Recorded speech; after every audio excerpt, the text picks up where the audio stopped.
To protest, process, mourn, and memorialize.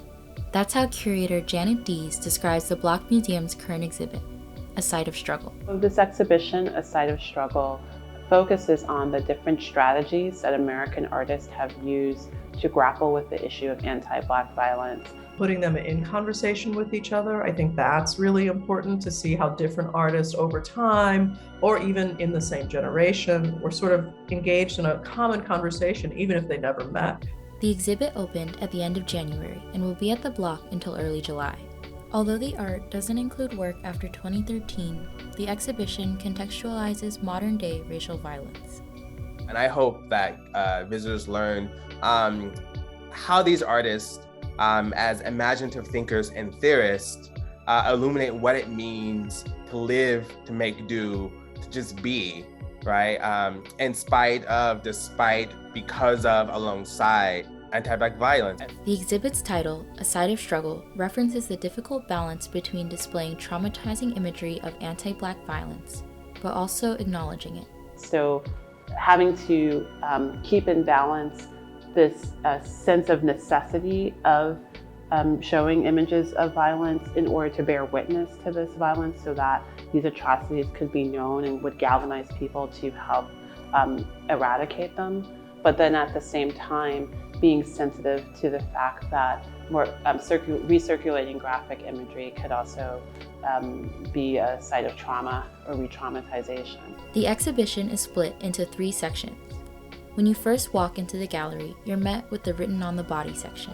And this is a section that features artworks in which the Black body is being pictured, but it's not being shown as being actively victimized. And this is a section that really explores what happens in the aftermath of violence. So it takes up topics like mourning or the sort of long-term psychological impacts of racial violence. One of the pieces in this section is the palimpsest by Carl and Karen Pope. A palimpsest is a writing surface where old, erased layers of text can still faintly be seen underneath new text. Carl and Karen use this idea to redefine what it means to be seen as a Black person. And this is a work in which the artist has 3 different acts committed again on his own body as a way of both like symbolically referring to violence that African American people have been subjected to, but also of him and his sister kind of rewriting their own story. As you walk, you reach the next section, Abstraction and Effect. And this is a section that looks at the ways in which artists have used varying degrees of abstraction to, again, avoid literal representations of violence. And it explores how even though graphic depictions of violence aren't being presented, these works nevertheless have the power to elicit a strong emotional response. A red record is the last section of the exhibit. It's tucked into a room in the center of the exhibit so visitors can choose if they'd like to engage with the art inside.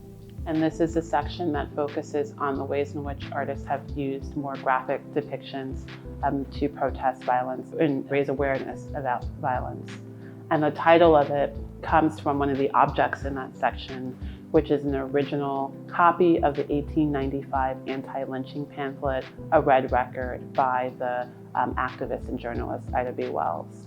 The exhibit displays more than just artwork. There's reflection rooms to give space for attendees to process the exhibition, and there's also a resource space with books for attendees to more deeply engage with themes from the exhibit. For Janet, it was important to think about how the art was shared, especially because of how traumatic the material can be.